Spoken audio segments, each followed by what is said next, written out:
are listening to Sierra on Sky. SOS Sierra on Sky.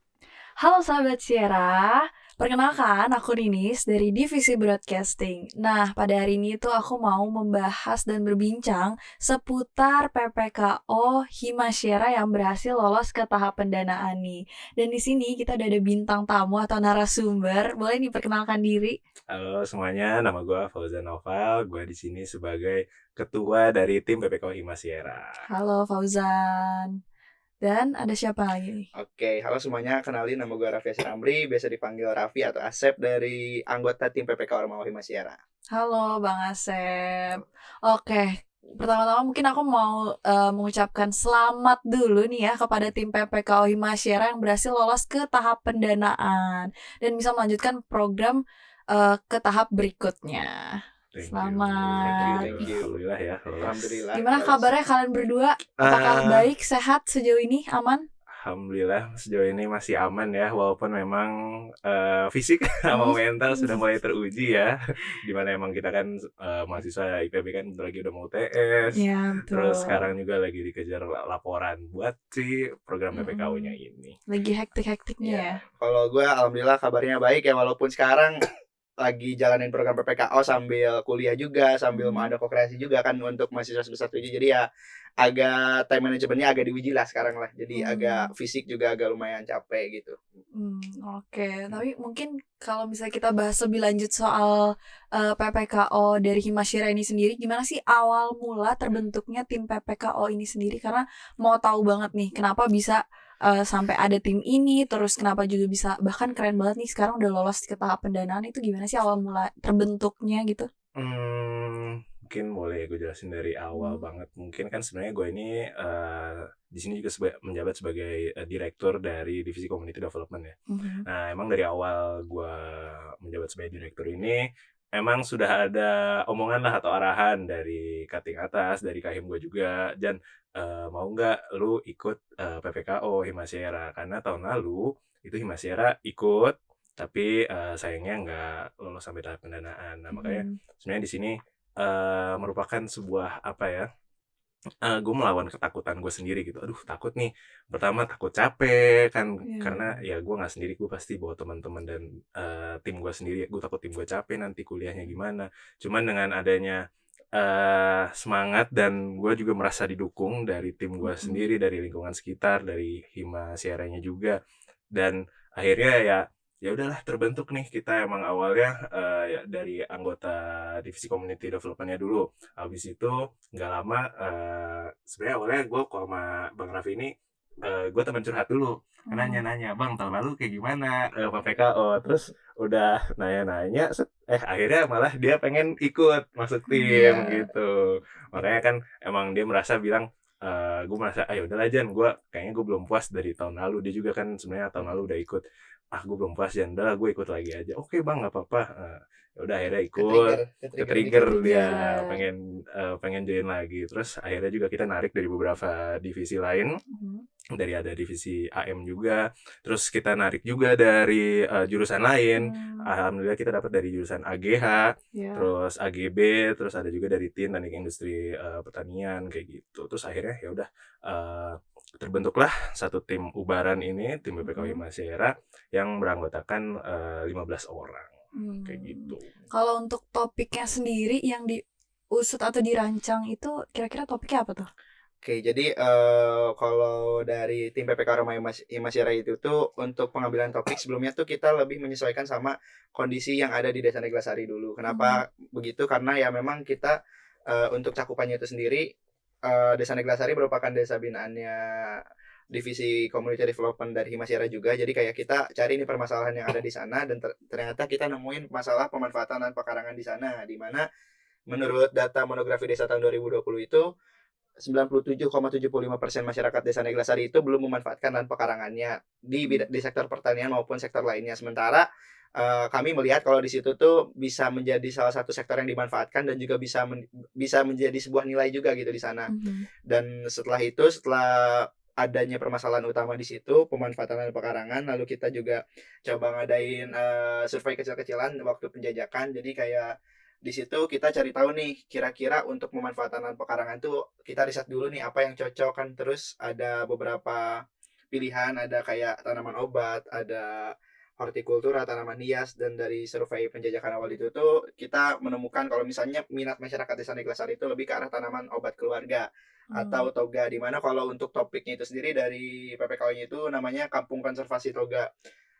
Jadi di situ tuh masyarakat punya minat ke situ, dan juga selain itu juga emang udah beberapa keluarga di Desa Neglasari itu tuh udah memanfaatkan tanaman obat keluarga. Jadi berangkat dari situ, berangkat dari permasalahan pemanfaatan lahan pekarangan rumah dan juga minat masyarakat ke tanaman obat keluarga. Jadi kita ngambil topiknya itu Kampung Konservasi Toga dengan judul Ubaran, Arurang Ngobatan Dina Pekarangan sebagai wadah pengembangan masyarakat Desa Neglasari melalui pemanfaatan tanaman obat keluarga atau toga di pekarangan rumah. Seperti itu yang kita angkat. Ya. Dan tadi kan namanya Ubaran nih ya, Ya. Arurang Ngobatan Dina Pakarangan itu. Iya. Kalau misalnya di bahasa Indonesia kan dia istilahnya orang yang Pengobatan atau menanam ya tanaman obat menanam di tanaman lahan obat di pekarangan. lahan Ya. pekarangan ya. Mm-mm. Udah keren banget. Kalau misalnya program Ubaran sendiri itu gimana sih konsepnya atau kayak kegiatannya itu kira-kira isinya apa aja? Oke, jadi kalau kita tuh lebih kegiatannya tuh sesuai dengan topik utamanya itu Kampung Konservasi Toga. Jadi kayak kita tuh melakukan konservasi tanaman obat keluarga, di mana untuk konservasi itu sendiri kita itu istilahnya membudidayakan tanaman obat keluarga yang sudah ada di sana, dan juga kita menambah varietas atau spesies tanaman obat keluarga di sana juga. Dan melalui pusat konservasinya itu kita jadi ada sebuah greenhouse. Selain lahan pekarangan, kita tuh ada sebuah pusat konservasi greenhouse yang terletak di RW 1 Desa Neglasari. Itu tuh jadi istilahnya pusat untuk kita mengkonservasi tanaman obat yang ada di Desa Neglasari, seperti itu.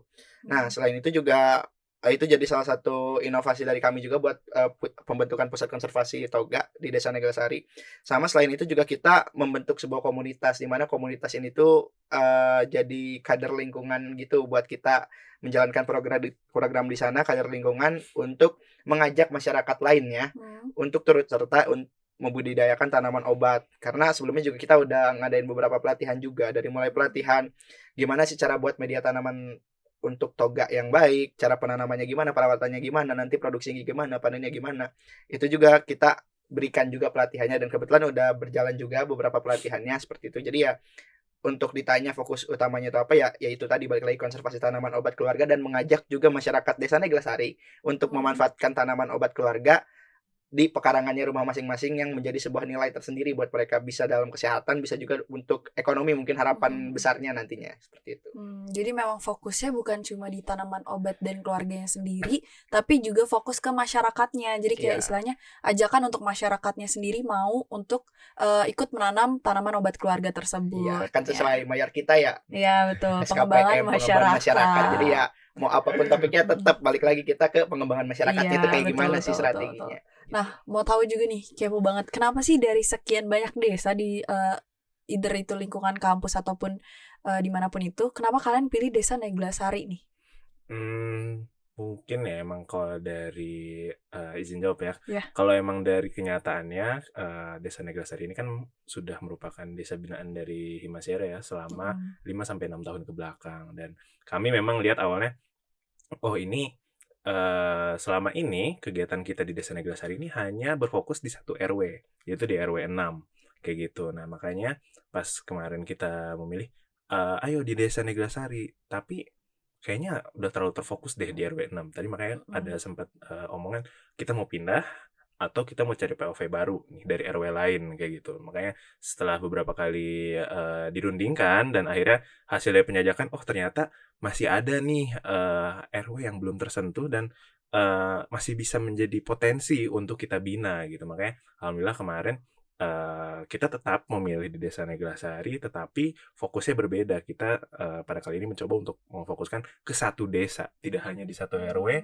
tapi di seluruh desa, yaitu dari RW 1 sampai RW 6. Dan alhamdulillah kemarin kita dari awal penjajakan kita dapat juga lahan desa yang kita sudah dapat izin untuk menggunakannya ada di RW 1. Jadi ya cakupannya sekarang alhamdulillah semakin luas. Makanya kita tetap di Desa Neglasari dan memang beberapa dari Kating pun bilang bahwa Desa Neglasari ini merupakan desa yang memiliki tingkat partisipasi yang cukup tinggi. Kayak gitu. Jadi kayak emang kalian pilih Desa Neglasari karena istilahnya udah punya dasar yang dipunya sebelum-sebelumnya. Cuma kali ini mau lebih terfokus ke satu desa dan gak cuma ke beberapa RW aja gitu Iya, ya. betul. Dan ini tuh juga melihat dari partisipasi warga Desa Neglasari yang punya partisipasi yang tinggi sama semangat yang tinggi juga yang menerima Betul, hal-hal betul. baru yang Betul. dikasih sama kita gitu ya. Mungkin gue mau tahu juga nih kira-kira capaian apa aja sih yang tim PPKO Himasyara ini tuh udah capai atau achieve sejauh ini. Mungkin kalian udah berapa sih? 3 bulan ya? Sekitar 3 bulan pelaksanaan Kira-kira program. apa aja yang kalian udah dapetin dari target-target yang kalian udah susun gitu? Alhamdulillah ya, kita setelah 3 bulan berjalan ini sudah ada beberapa capaian yang kita capai. Itu emang tadi yang seperti udah dijelasin sama Bang Asep, kita udah ngebentuk suatu komunitas yang nantinya akan menjadi sebuah penggerak di masyarakat Desa Neglasari, yaitu komunitas Ubaran. Terus juga kita alhamdulillah sudah membentuk suatu kelompok wanita tani atau KWT. Yang ini emang KWT ini baru dibentuk. Sebelumnya kan memang udah ada, tapi hanya ada di si RW 6 itu. Nah sekarang ini kita buat baru yang cakupannya adalah satu desa. Nah itu ya KWT Kemuning Asri, yang nantinya mereka ini akan berfokus untuk dari produksi si tanaman obatnya ini. Terus memang kita beberapa juga sudah ada kegiatan, yaitu kita sudah membentuk greenhouse di lahan yang tadi aku bilang ada di RW 1. Itu memang harapannya dan fungsinya nanti ini adalah greenhouse menjadi sebuah pusat konservasi di mana semua bibit tanaman obat keluarga itu terpusat di situ. Kayak gitu. Dan untuk target orangnya atau masyarakatnya sendiri, apakah dia terfokus ke ibu-ibu aja atau bapak-bapak aja atau memang kayak seluruh masyarakatnya gitu? Untuk cakupannya kita tentunya mencakup seluruh lapisan masyarakat ya, nggak hanya ibu-ibu, bapak-bapak atau anak-anak. Jadi emang semua kita ajak, emang tapi pendekatan awalnya karena kita kan namanya juga pengelola masyarakat ya, ada suatu pendekatan dulu. Pendekatan awalnya memang kita melalui ibu-ibunya dulu, lewat ibu-ibu PKK. Nah nanti ketika alhamdulillah nih sudah ibu PKK sudah banyak yang ikut, terus kita mulai mengajak minta tolong buat ayo ibu-ibu suaminya diajak, kan mulai ke bapaknya, bertahap lah ya. bertahap gitu kan. Makanya sudah bawa bapaknya, baru kita sudah mendapatkan tokoh penting juga lah ya di RT RW-nya bawa bapaknya. Jadi kita sekarang alhamdulillah sudah cukup mencakup ke semuanya lah, bawa bapak, ibu-ibu, anak-anak juga. Berarti memang targetnya itu udah meluas lah ya. Iya, betul. Dan kira-kira kalian target selanjutnya apa nih yang mau dicapai sama tim PPKO Himasyara next-nya? Oke, jadi untuk targetnya itu sendiri untuk di desa itu sebenarnya kita sekarang tuh lagi ngadain lomba, di mana lombanya tuh lomba untuk masing-masing RW yang ada di Desa Neglasari yang kita beri namanya itu Toga Display Competition, di mana Toga Display Competition ini adalah lomba perancangan toga di pekarangan rumah dan juga di masing-masing RW itu kayak buat display gitu. Display dalam artian tuh membuat sebuah sebuah lahan pekarangan di RW-nya itu untuk dikompetisikan, dilombakan dalam penataannya dengan itu juga mengaplikasikan teknologi yang Ubaran buat juga seperti barcode dan lain sebagainya seperti itu. Nah di situ tuh jadi kita ngadain lomba dan harapannya juga dengan adanya perlombaan tersebut itu jadi perluasan inovasi dari program Ubaran itu sendiri, yaitu di mana konservasi tanaman obat keluarga di situ, dan juga harapannya juga dengan ada program ini tuh dari masyarakat masing-masing RW-nya tuh bisa berkolaborasi gitu, bisa berpartisipasi dalam kegiatan perlombaan yang kita buat seperti itu. Nah selain itu juga nanti kita lagi ngembangin juga Educafe Tourism, di mana kita juga lagi ngembangin beberapa produk olahan toga yang kebetulan nanti tuh akan ada sekitar 6 jenis produk yang kita kembangkan dengan produknya itu sendiri. Nanti ada tea bag, sirup, dan juga jamu yang lagi kita kembangkan dari hasil tanaman obat yang kita tanam gitu, seperti itu. Jadi kita ngembangin produknya, habis itu juga kita ngembangin konsep Educafe Tourism, di mana Educafe Tourism itu sebuah integrasi antara edukasi edukasi tanaman obat keluarga di kafe gitu. Kafenya itu sendiri kita ngambil konsep kafe di dalam greenhouse, di mana kafe dalam greenhouse ini tuh jadi nanti harapannya ketika ada pengunjung atau wisatawan yang datang gitu kunjungan ke Edu Cafe tersebut tuh, mereka selain bisa menikmati produk olahan yang ada dari program Ubaran ini tuh yang nanti dikelolanya sama KWT Kebuning Asri, selain bisa menikmati produknya bisa jadi belajar gitu terkait tentang tanaman obat itu seperti apa gitu secara dari mulai hulu hingga ke hilirnya, karena kebetulan nanti si kafenya itu sendiri ada di pusat konservasi toganya itu sendiri. Jadi kayak selain bisa nikmatin produknya ya bisa dapat ilmunya juga gitu terkait toga itu. Dan mungkin untuk target dari tim PPK Ormaima sendiri kan tadi untuk di masyarakat desanya seperti itu. Untuk target tim PPK Ormaima di masyarakat itu sendiri kita sekarang itu lagi persiapan untuk PKP, di mana PKP itu adalah sebuah laporan kemajuan untuk ke Kemendikbud, di mana itu tuh nanti dari laporan tersebut itu menentukan apakah kita akan maju ke Apridaya atau enggak. Sedikit informasi, mungkin Apridaya itu kayak apa ya istilahnya, itu tuh jadi kayak ajang pengadugrahan untuk tim-tim PPK Ormawa se-Indonesia untuk ya diberi apresiasi lah atas perjuangannya dari beberapa indikator yang ada. Kebetulan untuk tahun ini tuh tim yang lulus di Dana itu ada sekitar 650-an tim, dan Imasya Raya di salah satunya. Dan nanti juga dari PKP itu sendiri akan disaring lagi untuk tim yang sekiranya layak dan mampu untuk bersaing di Apridaya nantinya itu melalui PKP nanti, dan juga beberapa rangkaian kegiatan lainnya seperti itu. Oke, mungkin tadi untuk target dari tim PPKO Himasyaranya sendiri itu udah banyak banget juga. Salah satunya adalah bisa untuk lanjut ke tahap berikutnya. Betul. Ya. Dan mungkin dari target-target yang udah kalian laluin dan kalian akan capai nantinya, kira-kira ada nggak sih kendala yang dialamin sama tim kalian ini? Sejauh ini ya, alhamdulillah kendala yang kita hadapi ini bukan kendala suatu masalah yang besar gitu ya. Jadi emang ya beberapa kendala yang kita hadapi yang pasti emang dari jadwal ya, karena ya kita menjalankan program ini sekaligus kita menjadi mahasiswa juga, tetap ada tugas kuliah gitu-gitu kan, jadi emang tetap harus turun lapang juga setiap minggunya. Memang ya itu cukup menjadi kendala dari jadwal aja sih.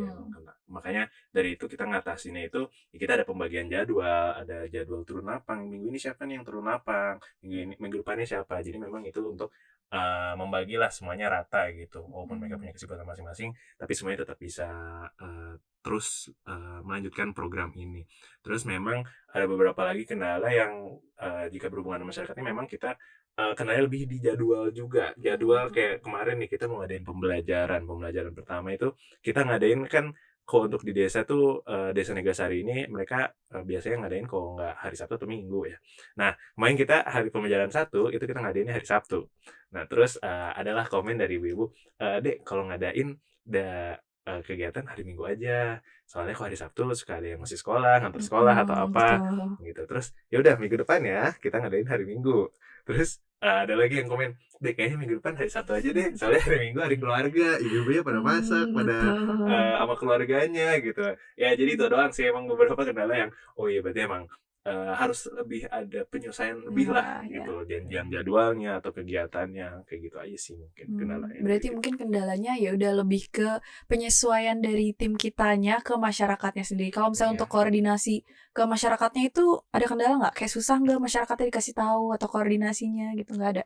Alhamdulillah sejauh ini enggak sih ya, karena memang kita dari awal kontakan langsungnya itu dengan yang menurut kita emang salah satu stakeholder yang cukup penting juga, yaitu emang istrinya Pak Kades. Jadi dia tuh emang udah mencakup semua kegiatan deh. Dia tuh selalu ada di mana-mana. Saking produktifnya emang dia selalu ada di mana-mana. Jadi emang kalau kita minta tolong, Bu, kita minta tolong ya ada kegiatan ini tuh bisa langsung ke dia, terus nanti oke, nanti Bu infokan, dan ada datang orang-orangnya gitu. Jadi enaknya di situ. Enak ya. Iya, Jadi memang kendalanya nggak banyak lah ya, Iya, alhamdulillahnya. gitu lah, alhamdulillah. Mungkin kalau misalnya untuk kalian sendiri, kira-kira menurut kalian berdua aja deh nih, kalau misalnya program ini kan akan berhenti di bulan apa, November Desember ya? Iya, betul. Kalau misalnya program ini berhenti, apakah kegiatan masyarakat sendiri terkait toga ini juga akan berhenti, atau kalian memang sudah merancang program yang dirancang secara sustain atau berkelanjutan gitu? Itu gimana? Oke, izin jawab mungkin gue ya. Jadi kalau untuk strategi keberlanjutannya itu kayak gimana sih? Yang pasti kita akan melalui beberapa inovasi yang udah kita buat, dari mulai pembentukan komunitas, pembentukan KWT, dan ada teknologi-teknologi yang kita gunakan juga untuk sebagai sarana untuk mensukseskan program dari Ubaran itu sendiri, dari mulai website, barcode, kafe jamu, nantinya ada pusat konservasi berupa greenhouse, lahan pekarangan dari masyarakat, itu tuh kita kemas jadi sebuah jadi sebuah sistem gitu. Jadi kita buat prototipe mekanisme kerjanya yang namanya tuh UTIS, Ubaran Toga Economic Synergy, di mana itu tuh jadi kita menggabungkan, mengintegrasikan antara kelembagaan yang ada tadi, KWT dan juga komunitas Ubaran, teknologi yang ada, terus stakeholder perannya nanti kayak gimana. Terus kita juga kebetulan punya mitra ya, mitranya itu ada dari PT Gondawangi dan juga Bio Farmaka. Nantinya juga itu bisa jadi yang mendampingi masyarakat, juga bisa masyarakat punya koneksi juga untuk ke sana nantinya. Jadi dengan adanya UTIS ini nantinya dengan adanya inovasi tersebut, harapannya juga nanti masyarakat nggak kebingungan nih ketika kita udah selesai programnya, mereka kita bekalin sama ini nih, sama si inovasinya ini buat keberlanjutannya. Nanti mereka jadi harapannya dengan adanya inovasi tersebut, masyarakat udah gak bingung lagi nanti kayak, aduh ini udah nggak ada nih tim PPK Ormahi Masyaranya nih, teman-temannya udah nggak ada gitu, udah selesai programnya. Ya harapannya masyarakat juga masih tetap bisa melanjutkan melalui mekanisme keberlanjutan yang udah kita rancang juga seperti itu. Jadi nantinya berbagi peran lah antara masyarakat, stakeholder, dan juga mitra-mitranya juga seperti itu. Jadi memang kalian sudah merancang program ini supaya programnya itu sustain dan masyarakatnya tuh jadi mandiri, ya kan, nggak bergantung sama tim PPKO Himasyara ini. Oke, keren banget sih memang dari obrolan kita tadi yang membahas seputar tanaman obat keluarga, terus ubarannya sendiri juga. Kira-kira kalau kalian sendiri nih ngerasain benefit apa sih dari jadi bagian dari tim PPKO Himasyara ini? Kalau dari benefit ya banyak tentunya yang kita rasakan sebagai anggota tim Ubaran ini. Yang pasti pertama itu adalah kegiatan ini bisa kita convert ke KKN ya. Itu yang memang alhamdulillahnya dari kegiatan kita selama hampir ya kurang lebih mungkin bisa dihitung hampir setahun ya. Karena kita dari nyusun proposal, terus pelaksanaan program. Ya, ini kegiatan ini bisa dikonvert ke KKN kayak gitu. Terus selain itu kita juga nih sebagai tim dan peserta PPKO ini, kita jadi punya pengalaman lebih lah di lapangan gitu. Kita tahu nih kondisi lapangan seperti apa, pengimplementasian materi kuliah seperti apa. Jadi kita punya benefit lebih. Oh, ini yang kita pelajari nih di kuliah. Oh, ternyata gini ya kondisi lapangnya yang bakal kita pakai tuh kayak gimana. Misalnya kayak contoh kemarin di kuliah KPM di kita kan ada namanya matkul KOK ya, kelembagaan, organisasi dan kepemimpinan. Terus kemarin tuh pas kita ada juga langsung kita implementasikan dalam saat kita ngebentuk komunitas. Oh, ternyata ini ya langsung ada implementasinya nih. Padahal matkul itu baru kita pelajarin di semester ini gitu. Belum selesai juga, belum dapat nilai mutu, tapi udah langsung disuruh praktek. Oh iya, ternyata kayak gini ya bikin komunitas. Ternyata oh harus ada strukturnya. Nanti ke depannya seperti apa, ketuanya harus kayak gimana, divisi isinya apa aja. Kayak gitu. Makanya menurutku itu sih yang benefit yang paling kerasa lah di kita. Selain KKN tadi ya kita tahu nih ilmu kita nih, oh penggunaannya ternyata seperti ini, kayak gitu sih. Kalau dari Bang Asep sendiri? Oke, kalau dari gue sendiri setuju sih sama kayak kata Ojan. Kalau cuma gue lebih ke arah ini sih. Kadang gue suka gak paham gitu apa yang dijelasin di kelas, dan ketika gue datang ke lapang, gue nemu realitas sosialnya tuh kayak gimana gitu. Jadi kayak gue bisa makin paham gitu sama materi yang diajarin di dalam kelas gitu. Jadi itu jadi salah satu sarana belajar gue juga, yang jadi keuntungan buat gue, karena belum gak semua orang juga punya kesempatan untuk bisa ikut di PPK Ormawa. Itu jadi juga salah satu benefit buat gue. Sama kalau selain itu juga kalau gue lebih ke ini sih, gimana cara kita berinteraksi sama masyarakat desa itu kayak gimana, sama jadi modal sosial juga. Kadang kayak kita datang ke Negla, kayak kita udah nggak bingung kemana gitu, kayak kita udah kenal beberapa orang, kayak kalau mau mau apa-apanya juga kayak ya udah kita bisa santai gitu. Itu juga jadi salah satu modal sosial juga yang gue rasain. Dan bahkan kalau di tim gue sebelumnya ini, maaf nyinggung tim sebelumnya, jadi kayak gue tuh kebetulan ngembanginnya tuh lebih ke arah desa wisata gitu kan. Dan jadinya tuh ketika gue datang kembali lagi ke sana gitu, ke tempat pengabdian gue tahun lalu, itu tuh jadi kayak kadang gue ke beberapa tempat wisata tuh gue gratis gitu, karena gue pernah berkontribusi untuk istilahnya membantu masyarakat di sana gitu. Jadi kayak itu jadi modal sosial juga bisa terbentuk gitu dari program pengabdian kayak gini. Sebenarnya jadi benefitnya banyak banget ya dari kalian sendiri dalam mengikuti program PPKO ini sendiri. Iya, Nah, betul. semoga teman-teman setelah mendengar benefit tadi jadi tertarik ya untuk ikut PPKO karena salah satunya adalah tidak ikut KKN. Ya, Itu kan cita-cita saya, cuma mungkin bisa tahun depan mungkin saya tertarik juga. Oke, mungkin kita udah cukup ya mengulik soal si PPKO Himasyara ini yang membahas seputar tanaman obat keluarga di Desa Neglasari. Kira-kira dari kalian berdua ada nggak sih closing statement ataupun harapan baik untuk timnya ataupun desa yang kalian bina ini gimana? Kalau dari gue sih ya, gue harapannya semoga program ini bisa terus berlanjut lah ya, walaupun nanti kita tim PPKO ini udah nggak lanjut di desa tersebut, tapi bisa program ini bisa jadi program kerja berikutnya untuk divisi community development di Himasyara. Jadi tetap berlanjut lah, tetap ada yang nemenin warganya. Jadi tujuan dari program ini, roadmap-nya tuh tetap bisa tercapai semua gitu. Dan terus harapannya ya semoga apapun program yang sudah kita rancang, kita lakukan itu membekas di masyarakat dan bisa masyarakat pakai, berguna, bermanfaat gitu, dan akhirnya semua lapisan dan dari baik tim, baik masyarakat pun bisa merasakan manfaatnya kayak gitu. Dan ya terakhir emang pasti harapan gue sebagai ketua tim ya bisa lah ya akhir tahun ya main ke Jember ya. Amin, amin, amin, amin, amin. Kalau dari Bang Asep sendiri? Oke, kalau dari gue mungkin gak jauh beda juga dari Ojan. Maksudnya ya semoga apa yang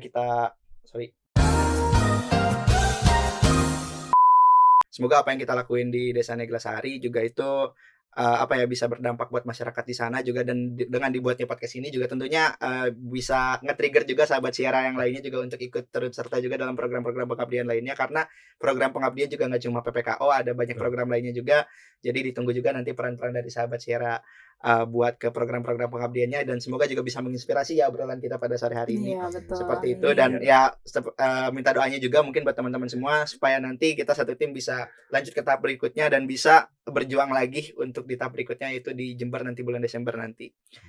Amin, amin. Ya, kita semua doakan ya sahabat Siara, semoga tim Amin. PPKO Himasyara benar-benar bisa lolos dan lanjut ke tahap berikutnya, dan semoga juga program ini bermanfaat nggak cuma buat masyarakat Neglasari, nggak cuma buat tim PPKO, tapi benar-benar semua masyarakat yang ada di lingkungan sekitar. Oke, terima kasih banyak nih buat Fauzan dan juga Bang Asep yang udah mau sharing soal PPKO Himasyara yang insya Allah bermanfaat banget nih buat kita. Oke, gue Ninis dari Divisi Broadcasting pamit. Dadah.